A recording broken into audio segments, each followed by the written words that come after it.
लीजिए सुनिए शैलेश जी की संश्लेषित उपन्यास मर्यादा की यात्रा। गोदावरी की लहरों का संगीत और पंचवटी की शीतल पवन। यहाँ राम का वनवास अपने सबसे सुंदर पड़ाव पर था, लेकिन यही वह भूमि थी जहाँ नियति ने संघर्ष की एक ऐसी आग सुलझाई जिसने आने वाले समय में लंका के अहंकार को भस्म कर दिया। अध्याय 5 पंचवटी, गोदावरी तट और नियति का चक्र। दंडकारण्य के सघन वनों से निकलकर राम अब नासिक के निकट पावन गोदावरी के तट पर पंचवटी पहुंचे।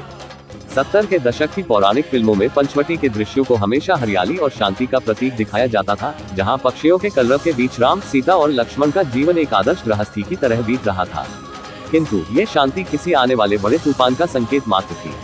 पंचवटी में लक्ष्मण ने 5 विशाल बरगद के वृक्षों के बीच एक सुंदर पर्णकुटी तैयार की। यहाँ का समय बहुत सुखद था, लेकिन तभी रावण की बहन शूर्पणखा का आगमन हुआ। वह राम और लक्ष्मण के रूप पर मोहित हो गई और जब उसने सीता पर आक्रमण करना चाहा, तो लक्ष्मण ने क्रोध में उसके नाक और कान काट दिए।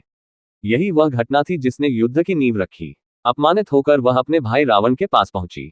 रावण ने युद्ध के बजाय छल का रास्ता चुना और मारीच को स्वर्ण मृग बनाकर भेजा।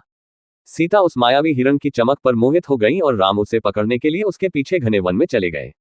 मारीच ने मरते समय राम की आवाज में लक्ष्मण को पुकारा, जिससे व्याकुल होकर और सीता के आग्रह पर लक्ष्मण को भी जाना पड़ा।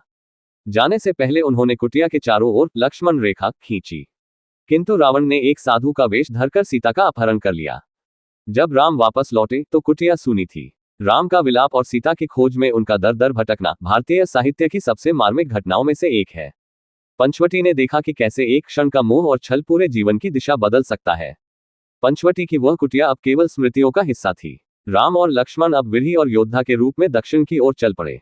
अब उन्हें सीता की खोज में जटायु के बलिदान और शबरी की प्रतीक्षा से मिलना था। आगे की कहानी जानेंगे हम अगले अध्याय में, जहां घायल जटायु का मोक्ष और शबरी के मीठे बेरोन का वह अमर प्रसंग आता है। तब तक के लिए जय श्री राम आप सभी को।